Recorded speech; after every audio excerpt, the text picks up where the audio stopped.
नमस्कार, वक्त है प्रश्नकाल का। आपके साथ मैं राहुल अवस्थी। आज शाम आते आते इतना बड़ा फैसला सरकार लेगी किसी ने सोचा न था। अचानक से ठंडे पड़े हुए पूरे माहौल को इस फैसले ने गरमा दिया, या यूं कहें कि पानी जो चल नहीं रहा था वो अचानक दौड़ना शुरू हो गया। महिलाओं को थर्ड ग्रेड भर्ती में 50% आरक्षण का फैसला लिया गया। ये बड़ा फैसला मुख्यमंत्री भजनलाल शर्मा ने लिया है। ऐसा नहीं कि पहले आरक्षण नहीं था, पहले आरक्षण 30% हुआ करता था, जिसे अब बढ़ाकर 50% कर दिया गया। यानी कि महिलाओं की हिस्सेदारी अब थर्ड ग्रेड टीचर्स के सिलेक्शन प्रोसीजर में उतनी ही होगी जितनी दूसरों की। यानी कि जो हिस्सेदारी की बात प्रधानमंत्री नरेंद्र मोदी कहा करते थे, उसी को भजनलाल सरकार ने आगे बढ़ाया है। राजस्थान पंचायती राज अधिनियम में संशोधन के प्रस्ताव को मंजूरी दी गई है और महिलाओं को रोजगार के अब इससे अधिक अवसर बनते हुए दिखाई देंगे। वो आत्मनिर्भर हो पाएंगी।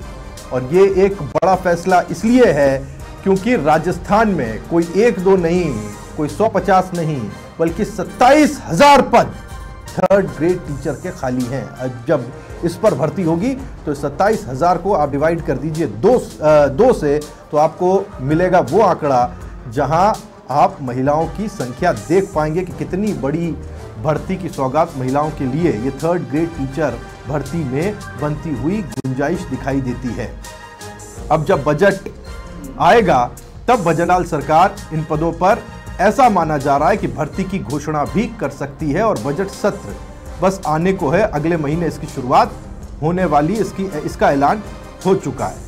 50% नई जो भर्तियां होंगी उसमें महिलाओं को आरक्षण मिलेगा, लेकिन अभी भी कई ऐसे जटिल प्रश्न हैं जिनके उत्तर मिलना बाकी हैं। हालांकि बहुत बड़ा निर्णय सरकार की तरफ से लिया गया है। 30% से बढ़ाकर महिलाओं का कोटा थर्ड ग्रेड शिक्षक भर्ती में 50% कर दिया गया है। चर्चा के लिए तमाम खास मेहमान मेरे साथ जुड़ेंगे और ये आज का सबसे बड़ा और हॉट टॉपिक है। ललित चतुर्वेदी जी राजनीतिक विश्लेषक हैं, हमारे साथ जुड़ेंगे। कृष्ण कुमार जानू जी बीजेपी से हमारे साथ रहेंगे। भवानी शंकर शर्मा जी हमारे साथ शिक्षक नेता जुड़े रहेंगे और कुछ ही देर में कांग्रेस से भी हमारे साथ अपना पॉइंट ऑफ व्यू और अपनी बात रखने के लिए जो प्रवक्ता है वो जुड़ने वाले हैं। सबसे पहले मैं भवानी शंकर जी आपके पास आ रहा हूं, इफ आप तक आवाज पहुंच पा रही हो। बहुत बड़ा फैसला है, 30% से बढ़ाकर महिलाओं के लिए 50% आरक्षण किया गया है थर्ड ग्रेड भर्ती परीक्षा में, आयु का थर्ड ग्रेड भर्ती के अंदर। आप कैसे देखते हैं इसे? बहुत अच्छा। मैं तो अगर ये फैसला क्रियान्वित पर हो जाता है तो मैं बहुत बड़ा सरकार की बहुत बड़ी उपलब्धि भी मानता हूं और समाज के लिए एक नजीर पेश होगी, जिससे कि एक समाज के दो पहलू होते हैं, दो पक्ष होते हैं, महिला और पुरुष। उनमें अगर महिलाएं जो शिक्षा के प्रति भी अलग जगेगी। आज हमारे राजस्थान में महिलाओं की जो स्थिति है वो बहुत दयनीय है बजाय और स्टेटों की।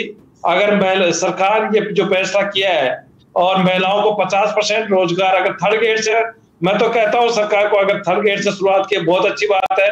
इसको अन्य सेवाओं में भी 50% करती है तो समाज में एक बहुत बड़ी जागृति होगी और शिक्षा के प्रति जो महिलाओं को जो शिक्षा नहीं दिलाते थे, ऐसे कई परिवार के जो बीच में छुड़ा देते थे, तो महिलाओं की स्थिति सुधरेगी और देश में एक अलग महिलाओं की स्थिति होगी।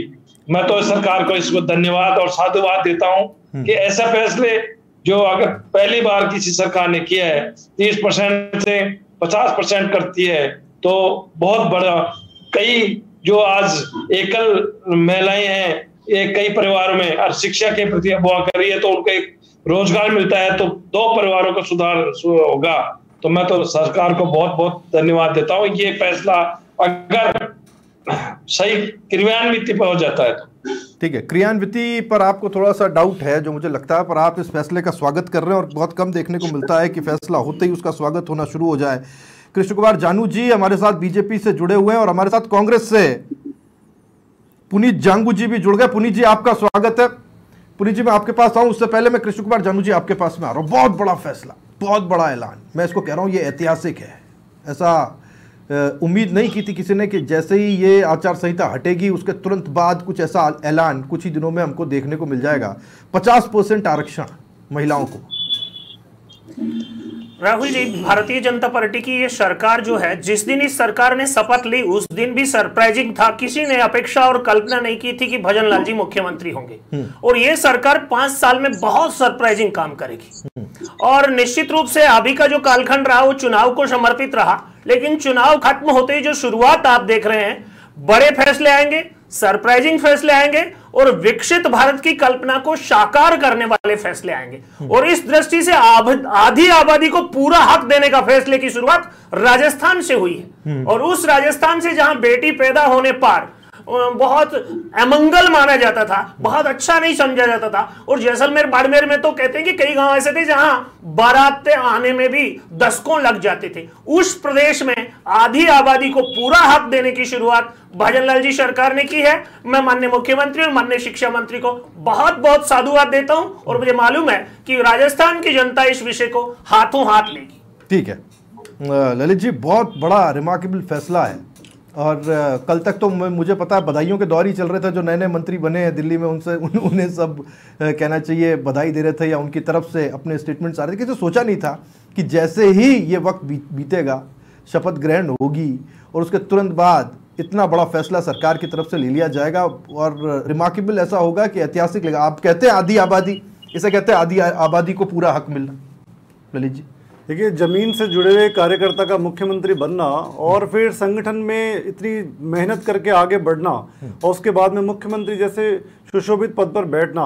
भजनलाल शर्मा जी ने उस पद में बैठने के बाद में बहुत सारे लोगों के जो मुंह क्वेश्चंस लेकर के बाहर आए थे कि ये एक सही फैसला नहीं है, पर्ची वाली सरकार है। आज उन्होंने ये फैसला लेकर के बता दिया है कि आधी आबादी महिलाओं की, उन्होंने आधे कार्यकाल में, आधे 6 महीने के कार्यकाल में, पूरे वर्ष का कार्यकाल भी नहीं हुआ है और उसमें एक पूरा संपूर्ण बड़ा बृहद फैसला लेकर के दिखा दिया है कि हु इज द बॉस। ना सुधांशु पंत जी बॉस है, ना कोई और केंद्र सरकार से आई हुई कोई पर्ची बॉस है।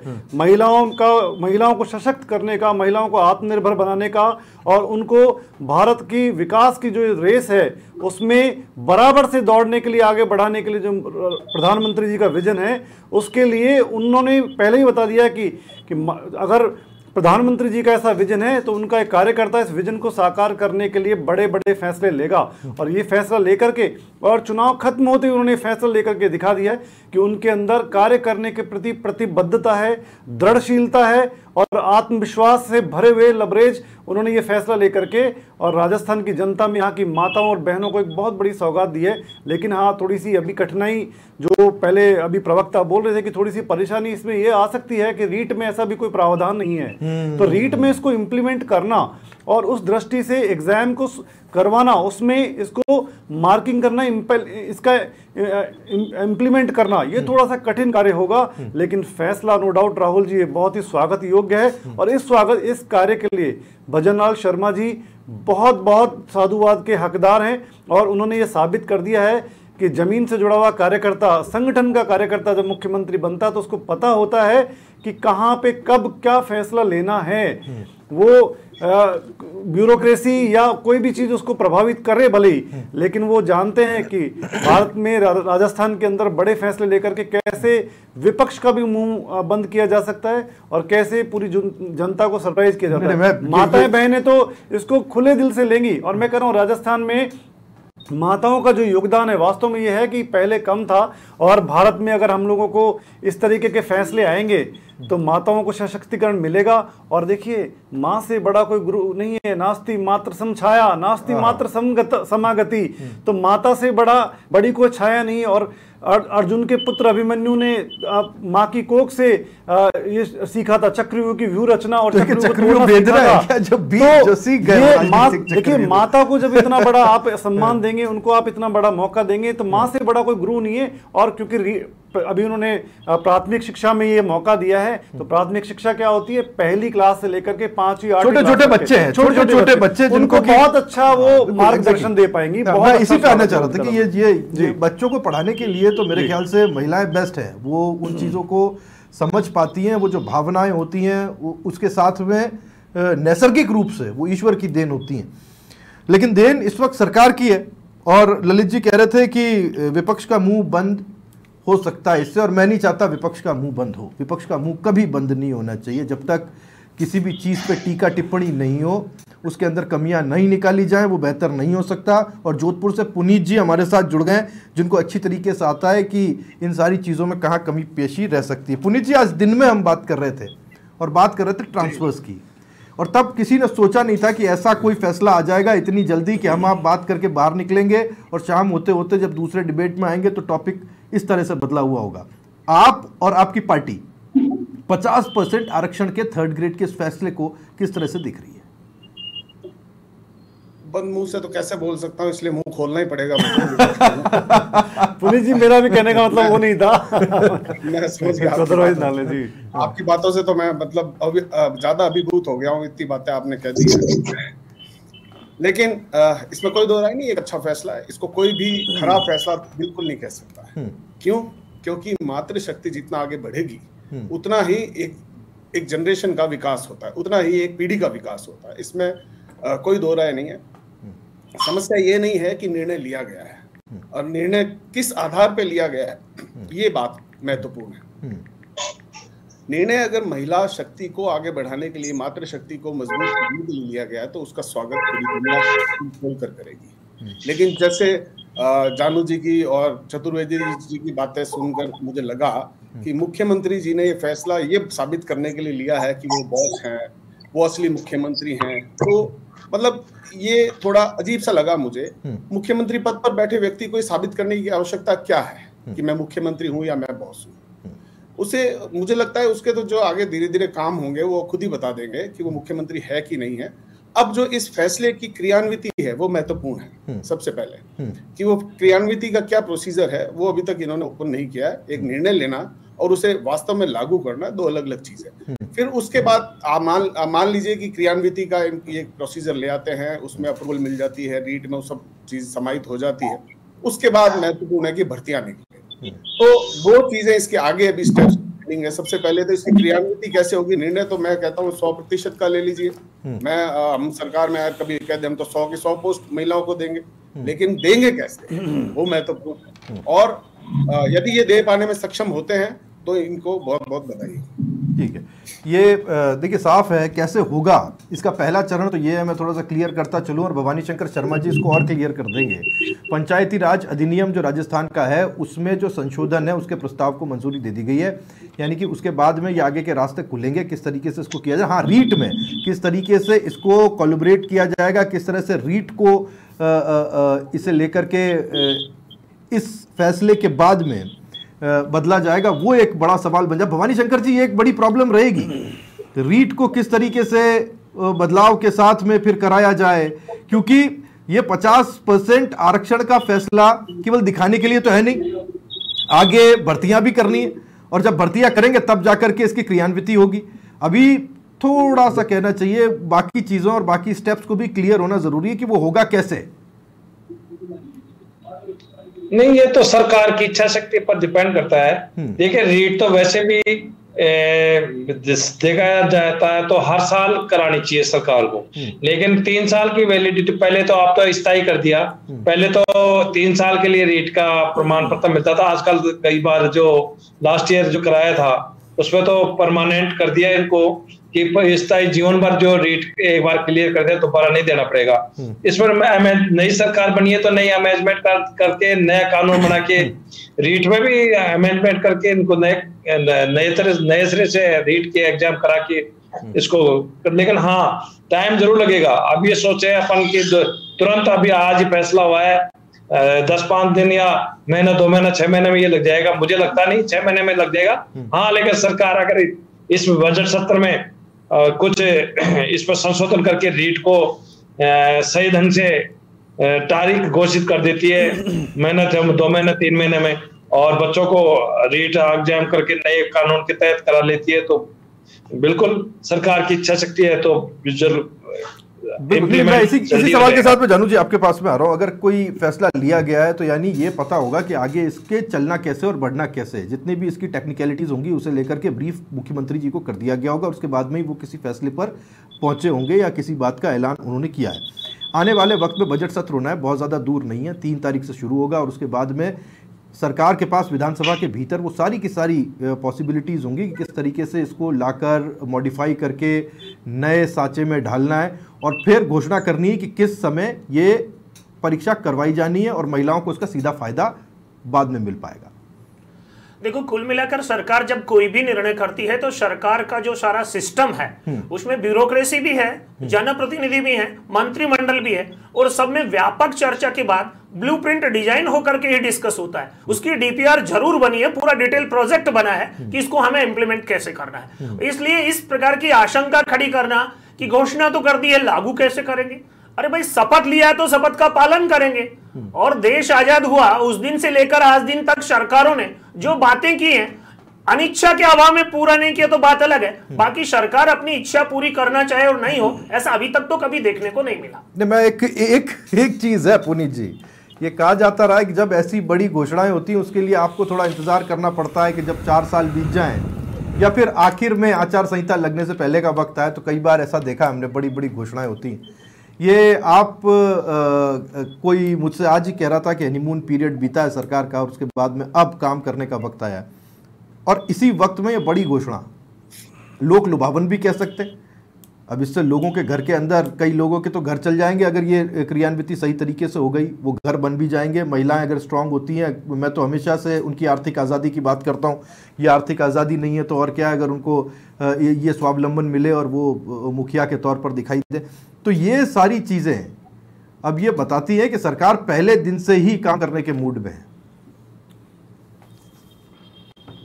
मैं आपको बता दूं, इस सरकार ने हनीमून पीरियड बड़ा लंबा लिया और चुनाव आचार संहिता का पीरियड भी इन्होंने बहुत लंबा ले लिया और चौतरफा आलोचनाओं से घिरी हुई सरकार शायद अपने फेस को साफ सुथरा करने की कोशिश में, हो सकता है इन्होंने लिया हो निर्णय, लेकिन मैंने जैसे आपको कहा, हो सकता है इन्होंने ब्लूप्रिंट भी बनाया हो कि इस तरीके से हम इसको क्रियान्वित करेंगे। मैं आपसे फिर निवेदन कर रहा हूं कि इसके 2 स्टेप हैं, क्रियान्विति और उसके बाद नौकरियां निकलना, भर्ती निकलना। अब जो भी आने वाली भर्ती हो उसमें ये लागू हो सके, इस सरकार की पहली प्राथमिकता ये होनी चाहिए, क्योंकि जब निर्णय लिया है तो जनता को लगना भी चाहिए कि निर्णय जमीन पर उतरा है। और ये परिस्थिति में निर्णय लेना बड़ी बात इसलिए भी नहीं थी क्योंकि इस समय भजनलाल सरकार को अपनी इमेज को सुधारना बहुत ज्यादा जरूरी है और वो इसका पहला प्रयास है। अब बात यह है कि इमेज सुधरेगी कि नहीं सुधरेगी, वो इसकी क्रियान्विति और इसके आधार पर नौकरियां लगने पर होगा। ठीक है, आपने निर्णय तो ये बहुत अभी आप चाहे कल को कोई ऐसा निर्णय भी ले लेंगे जिससे लगे कि बहुत बढ़िया, लेकिन वो क्रियान्वित हो, उससे लोगों को सीधा लाभ मिले, तभी उसका। मुझे एक चीज बड़ी लग रही है जो कह रहे हैं पुनीत जी, और इस सवाल के साथ ललित जी मैं आपके पास में आ रहा हूँ। पुनीत जी का कहना है कि तो फेस सेविंग है क्योंकि ये तो छवि सुधारनी जरूरी थी, इसलिए कुछ ऐसा निर्णय लेना था और इसलिए एक ऐसा निर्णय लिया गया जो लोगों के बीच में एक सकारात्मक मैसेज लेकर के जाए। दबाव में थी क्या सरकार? आपका विश्लेषण क्या कहता है इस तर्क पे? देखिए, दबाव की तो अभी बात कर ही नहीं सकते। अभी 15 दिसंबर को आई थिंक शपथ ली थी मुख्यमंत्री जी ने, 187 डेज होते हैं। अभी इतने दिन में 2 महीने फिर आचार संहिता रही है, 2-2.5 महीने, तो उसमें अभी दबाव की या काम के विश्लेषण की बात करना थोड़ा सा गैर वाजिब होगा एक्चुअली अभी से। और जिस तरीके से मुख्यमंत्री जी अभी वापस से उसके बाद में काम किया, अगर ये घोषणा चुनाव से पहले हो गई होती तो क्या ये लोक लुभावन नहीं होता? क्या इस पे कांग्रेस प्रश्न नहीं उठाती, विपक्ष पक्ष प्रश्न नहीं उठाता? जब इस तरीके का फैसला मुख्यमंत्री जी ने लिया है जिसमें महिलाओं को बहुत बड़ा फायदा होने वाला है, जीवन की पाठशाला जब शुरू होती है, बचपन की पहली पाठशाला माँ होती है, और जब उनको मातृशक्ति को इतना बड़ा मौका मिला है तो विपक्ष के पास में भी एक बहुत बड़ा मौका है राहुल जी कि वो इस मुद्दे को आगे उठाएं। 22,000 23,000 जो पद भी खाली पड़े हैं उनको 1-1.5 महीने में सरकार के ऊपर दबाव बनाएं कि आप उन पदों की भर्ती कीजिए। वो क्वेश्चन करें विधानसभा में, विधानसभा का सत्र शुरू होने वाला है कि किस तरीके से आप इस भर्तियों को क्रियान्वयन करेंगे, इसका इम्प्लीमेंटेशन कैसे होगा, रीट में आप किस तरीके से इसको लेंगे, तो उसकी पूरा ब्लूप्रिंट वो देखें और सरकार पे दबाव बनाएं कि वो इसकी क्रियान्विति कर करके और महिलाओं की भर्ती करें। जब इस तरीके के फैसले आते हैं तो हमेशा विपक्ष को स्वागत भी करना चाहिए और दबाव भी बनाना चाहिए सरकार के ऊपर कि इस काम को वो जल्द से जल्दी पूरा कर सके। नहीं, ये दबाव बनाने का एक काम हमारा भी है, ये पत्रकारों का भी काम होता है कि पत्रकारिता सवाल पूछे, और ये सवाल बड़ा भी इसलिए है। मुझे लगता है कि भवानी शंकर जी इसको अच्छी तरीके से समझा पाएंगे चाय पीते हुए। भवानी शंकर जी, एक बड़ा महत्वपूर्ण विषय ये भी है कि ये अभी क्या दूर की कौड़ी इसलिए भी है क्योंकि सबसे पहले तो वो रीट में जो आमूलचूल परिवर्तन किए जाने हैं वो कर दिए जाएं। चलिए वो भी टेक्निकल काम है, वो सरकार कर लेगी। फिर सबसे बड़ी समस्या है कि रीट पारदर्शी तरीके से करवा दी जाए। वो परीक्षा करवाना भी अपने आप में बहुत बड़ी चुनौती है साहब।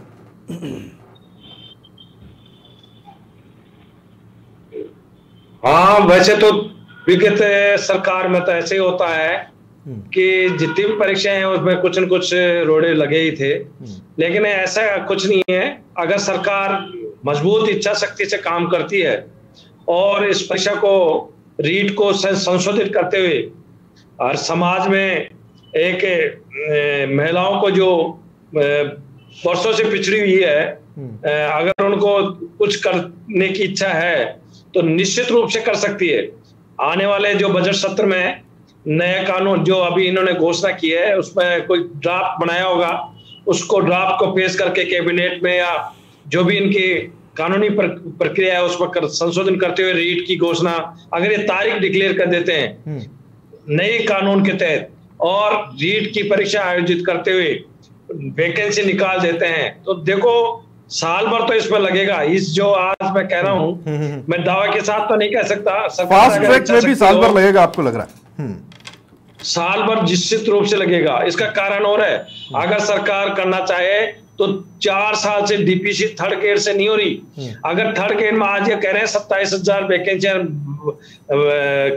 खाली है, मैं कह रहा हूं 1 लाख से भी ज्यादा वैकेंसी खाली है पूरे राजस्थान में थर्ड ग्रेड की। 4 साल से 5 साल से थर्ड ग्रेड की राजस्थान में डीपीसी नहीं हुई। थर्ड ग्रेड से सेकंड ग्रेड ऊपर जब बढ़ते जाएंगे, थर्ड ग्रेड के 1 लाख पद खाली रह जाएंगे। अगर सरकार की इच्छा शक्ति है तो 1 साल में आपको 1 लाख महिलाओं को, अगर आप जैसे सरकार ने घोषणा की है 1 लाख रोजगार देगी, तो एक सरकार की मैं कह रहा हूँ वाहवाही पूरे हिंदुस्तान में हो जाएगी। तो मैं तो कहता हूं कि अगर सरकार की मजबूत इच्छा शक्ति है, आप कह रहे लाख की जगह खाली है तो वो उस तरीके से 50,000 होती, 50% है। लेकिन जानू साहब कुछ जोड़ना चाह रहे थे। Yes sir.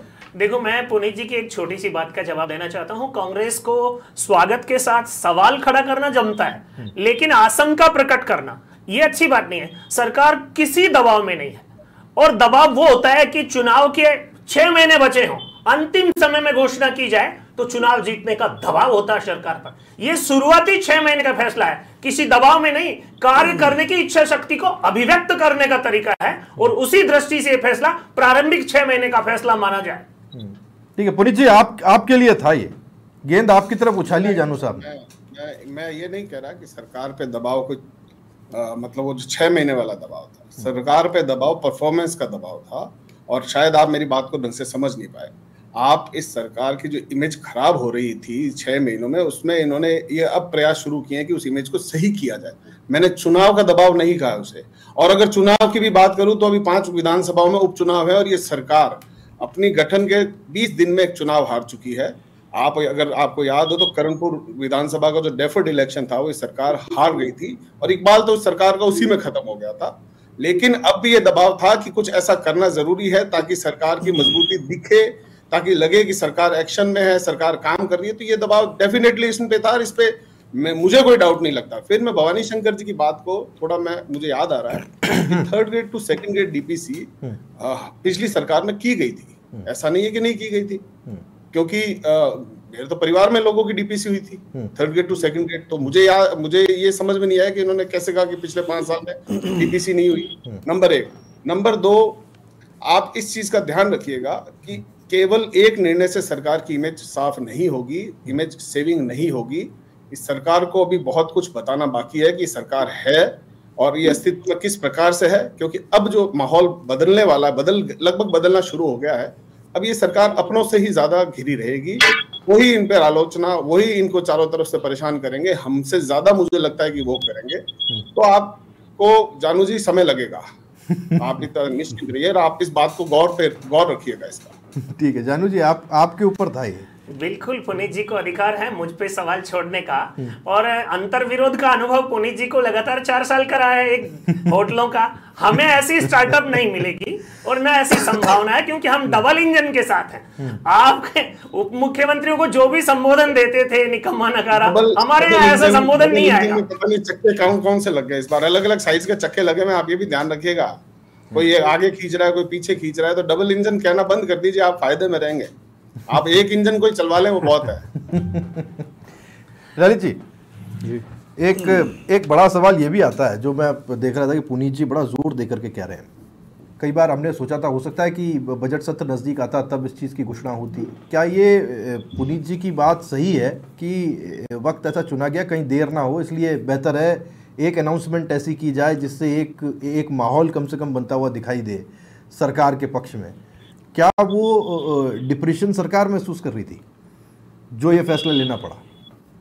देखिए, चाहे जिस वजह से भी ये ऐसा हो, वैसे ऐसा लगता नहीं है। मैंने जैसा बोला कि अभी सरकार को बने हुए बहुत ज़्यादा टाइम नहीं हुआ है और भजन लाल जी ज़मीन पे जुड़ करके काम कर रहे हैं। अगर आप सरकार के अलावा वो संगठन की भी बात करेंगे तो सबसे ज़्यादा सभा करने वाले राजस्थान में मुख्यमंत्री हैं भजन लाल शर्मा जी। राजस्थान के बीजेपी के नेताओं ने उतनी मेहनत नहीं करी है इस लोकसभा चुनाव में, और करी होती तो परिणाम कुछ और होते। अंतरकलह अंतर विरोध की बात जानू साहब भी कर रहे थे, भारतीय जनता पार्टी में भी अंतरकलह खूब है, यहाँ पे सिर्फ फुटअव्वल खूब हुए हैं। उसका परिणाम राजस्थान में लोकसभा चुनाव में देखने को मिला है। लेकिन इसका मतलब ये नहीं है बिल्कुल भी कि भजनलाल सरकार के ऊपर कोई दबाव है। जिस तरीके से फ्री हैंड रख करके वो काम करते हैं, सभी समाज के कामों को आगे लेकर के चल रहे हैं, सरकार के सारे काम जो भी पेंडिंग पड़े हैं उनको देख रहे हैं, रात दिन मीटिंग्स ले रहे हैं, अधिकारियों के साथ, ब्यूरोक्रेट्स के साथ मीटिंग करके नई योजनाएं बना रहे हैं, उससे साफ जाहिर हो रहा है कि उनकी दूरदर्शिता है, वो दृढ़ इच्छा शक्ति के साथ में सरकार चलाने के लिए प्रतिबद्ध हैं और सबको साथ लेकर के विकास की राजनीति को भी साथ में कर रहे हैं। तो ये स्वागत योग्य कदम है और मुझे लगता नहीं है किसी भी तरीके का दबाव उनके पास में है। हाँ, अगर दबाव है भी और फिर भी उन्होंने ऐसा कदम लिया है, इस तरीके का निर्णय जो काफी टाइम से पेंडिंग था, 30% से 50% करना महिलाओं का आरक्षण, यानी आपने बराबर की हिस्सेदारी महिला पुरुष की राजस्थान में करने के लिए शिक्षा में एटलीस्ट आपने सुनिश्चित किया है। तो इससे बड़ा स्वागत योग्य कदम क्या हो सकता है? अब इसकी इम्प्लीमेंटेशन पे भी मैं एक बात बोल देता हूँ। महिला शक्ति वंदन अधिनियम प्रधानमंत्री जी ने पारित करा दिया, लेकिन अब वो होगा जब होगा, लेकिन एक रास्ता तो खुला। आप जब तक कुछ घोषणा या पारित नहीं करेंगे तब तक रास्ते आगे कैसे खुलेंगे? ठीक है, फैसले तो लेने पड़ेंगे और फैसला ले लिया गया है और ये फैसला बहुत बड़ा फैसला है। अब इसे देखने के अलग अलग चश्मे हो सकते हैं और उन चश्मों से देख करके इसे परखा जा सकता है, लेकिन एक फैसला लिया गया है और महिलाओं के लिए और महिलाओं के मुस्तकबिल के लिए, और कहना चाहिए महिलाओं को देखने के नज़रिए के लिए, ये एक बहुत बड़ा बदलाव लेकर आता है। क्योंकि हिस्सेदारी अगर आधी होगी तो ये पूरे समाज में एक बड़ा बदलाव लेकर आएगा। इम्प्लीमेंटेशन कैसे होता है ये सरकार को देखना, और अगर सही से नहीं होता तो उसके लिए पुनीत जी और हम तो बैठे ही हैं। बहुत शुक्रिया ललित जी आपका, बहुत शुक्रिया कृष्ण जी आपका हमारे साथ जुड़ने के लिए, बहुत शुक्रिया पुनीत जी आपका, भवानी शंकर शर्मा जी आपका हमारे साथ जुड़ने के लिए। सरकार ने बहुत बड़ा फैसला लिया है और 50% की भागीदारी 3rd ग्रेड शिक्षक भर्ती में महिलाओं को दी जाएगी। लोग तारीफ कर रहे हैं, देखना ये कि इंप्लीमेंटेशन कैसे। आज ये था हमारा प्रश्नकाल।